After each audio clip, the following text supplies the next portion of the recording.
386 வாக்குகள் தேவை வெற்றிக்கு அப்படின்ற அடிப்படையில் 452 வாக்குகளை திரு சிபி ராதாகிருஷ்ணன் பெற்றிருக்கிறார். இவர்களுடைய அதாவது என்டிஏவினுடைய இந்த கணிக்கப்பட்ட வாக்குகள் அப்படின்றது 422ஆக இருந்தது. ஸோ 420லிருந்து 430க்குள்ளே வாக்குகள் வரும்னு எதிர்பார்க்கப்பட்ட நிலையில் இப்போது 452 வாக்குகள் பதிவாகி இருக்கிறது. அப்படின்னா ஒரு 30 வாக்குகள் கூடுதலாக கிடைத்திருக்கிறது. எப்படி கிடைத்திருக்கு அப்படின்னா அது இந்தியா கூட்டணியினுடைய வாக்குகள் அங்கே சென்றிருக்கலாம் அப்படின்னு கணிக்கப்படுகிறது. அதே நேரத்தில் ஒரு 15 வாக்குகள் செல்லாதவை அப்படின்ற அடிப்படையில் நிராகரிக்கப்பட்டிருக்கிறது. இந்த 15 வாக்குகள் அதுவும் இந்தியா கூட்டணியினுடையதாக இருக்கலாமா அப்படின்ற கேள்வியும் ஏற்பட்டிருக்கிறது. ஆனால் சுதர்சன் பெற்றிருக்கக்கூடிய 300 வாக்குகள் அப்படியே இந்தியா கூட்டணியினுடையதா அப்படின்ற கேள்வியும் எழுந்திருக்கிறது. ஏன்னா 15 வாக்குகள் செல்லாதவையாகி 30 வாக்குகள் கூடுதலாக திரு சிபிஆருக்கு விழுந்திருக்கிறது. இதற்கு இடையில தான் அவர் 300 வாக்குகளை பெற்றிருப்பது குறிப்பிடத்தக்கது. 15வது குடியரசு துணைத் தலைவராக தமிழகத்தைச் சேர்ந்த கோவையை சேர்ந்த திரு சிபி ராதாகிருஷ்ணன் அவர்கள் வெற்றி பெற்றிருக்கிறார். இதற்கு முன்பாக அவர் எம்பியாக பணியாற்றியிருக்கிறார். இப்போது அவர்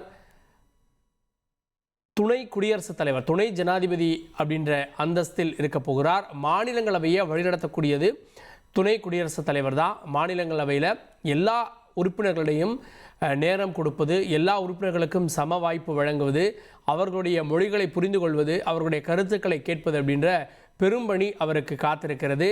அந்த அடிப்படையில் திரு ஜெகதீப் தன்கர் வகித்த அந்த பதவி அவருடைய ராஜினாமாவை அடுத்து தமிழகத்தைச் சேர்ந்த திரு சிபி ராதாகிருஷ்ணன் அவர்களுக்கு கிடைத்திருக்கிறது.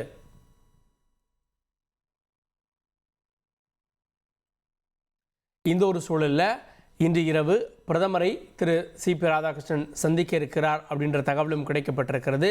குடியரசு துணைத் தலைவருக்கான அந்த பட்டியலில் நிறைய பேருடைய பெயர்கள் பரிசீலிக்கப்பட்டாலும் கூட ஜார்க்கண்ட் உள்ளிட்ட மாநிலங்களுடைய ஆளுநராக இருந்தார் திரு சிபி ராதாகிருஷ்ணன்.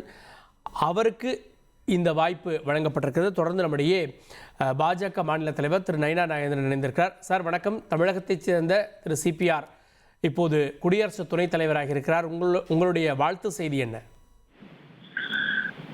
இந்திய குடியரசுடைய துணைத் தலைவராக தேர்ந்தெடுக்கப்பட்டிருக்கிற மாண்புமிகு சிபி ராதாகிருஷ்ணன் அவர்களுக்கு எனது மனமார்ந்த பாராட்டுகளையும் வாழ்த்துக்களையும் தெரிவித்துக் கொள்கிறேன். அதே நேரத்தில் தமிழனாகிய ஒவ்வொருவருக்கும் நன்றி கடன் செலுத்துவது நம்முடைய கடமையும் பெருமையும் கூட.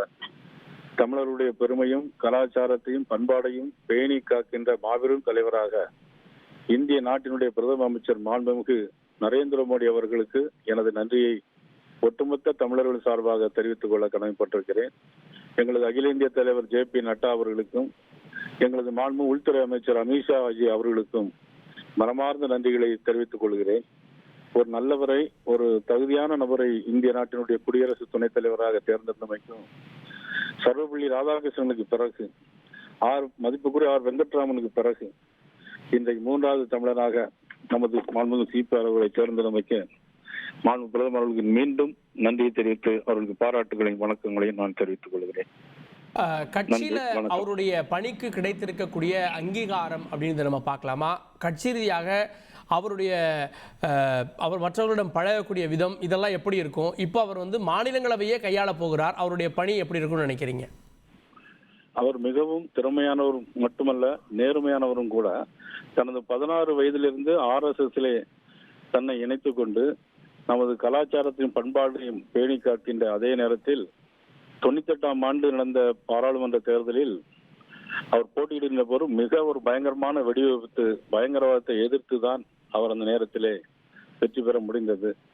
பயங்கரவாதத்திற்கு எதிராகவும் சமாதானத்திற்கு தூதுவராகவும் இருக்கின்ற ஒரு நல்ல பண்பையும் மரபையும் கொண்டிருக்கின்ற மாபெரும் சிபிஆர் அவர்கள் உண்மையிலே திறமையான முறையில் அந்த மாநிலங்களை நடத்தி செல்வார் என்ற நம்பிக்கை நமக்கு இருக்கிறது. வாக்களித்த தமிழர்களுக்கும் நான் நன்றியை தெரிவித்துக் கொள்கிறேன். வாக்களித்த அனைத்து நாடாளுமன்ற உறுப்பினருக்கும் எனது நன்றியை நான் தெரிவித்துக் கொள்கிறேன். நன்றி திரு நாகேந்திரன். இணைந்து உங்களுடைய பார்வைகளை, அவருக்கான வாழ்த்து செய்திகளையும் பதிவிட்டீர்கள். இணைந்ததற்கு நன்றி. இனி செல்லும் இடமெல்லாம் செய்தி. தந்தி டிவியின் வாட்ஸ்அப் சேனலை ஃபாலோ பண்ணினா செல்ல இருக்கும் இடமெல்லாம் செய்தி. இதோ QR கோட் இப்பவே ஸ்கேன் பண்ணுங்க, ஃபாலோ பண்ணுங்க.